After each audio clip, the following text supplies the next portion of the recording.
The AFU offensive has already begun. The defense forces have used the tactic of pearl necklace.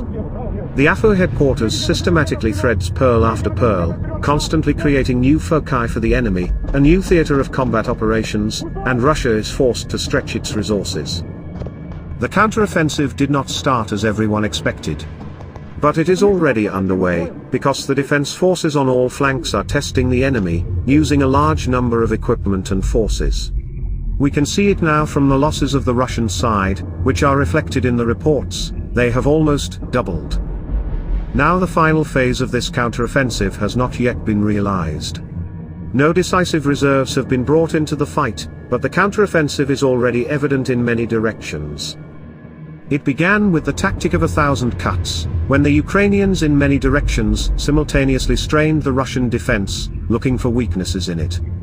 It repeated the tactic used by the Ukrainian command in the liberation of the Kherson region. First the enemy's logistics and warehouses were destroyed, and now artillery and multiple launch rocket systems are being hunted down. What else allows us to talk about the beginning of a counteroffensive? Maximum intensification of artillery fire and large-scale use of armored vehicles in many directions and especially in the south. In a previous video, commenting on the disaster in the Kherson region, I pointed out that the Russian occupants did it in a panic when they carried out a terrorist attack on the Kakhovka power plant. By such actions they intended to disrupt the probable crossing of the Dnipro River by the Ukrainian defense forces. For my part, I never considered the Dnipro forcing scenario to be one of the top priorities, and not even a secondary one. But apparently the Russian army command reacted very painfully to the battle reconnaissance in the south, in the Zaporizhia region, and with cries of "they are coming." They blew up the dam. It seems that their plan was not only to prevent a hypothetical crossing of the Dnipro. Now the south of Ukraine is being engulfed by a wave of humanitarian disaster unprecedented in the history of modern wars and conflicts. Destruction, refugees, collapse of transport links, and so on. All these are colossal humanitarian, and not only humanitarian problems that Ukraine will have to deal with in the near future. And I do not rule out that the intention of the occupants was not just to disrupt the forcing, but to disrupt the entire counterattack by creating a large-scale humanitarian disaster. After all, unlike Russia, in Ukraine humanitarian issues are dealt with much more effectively.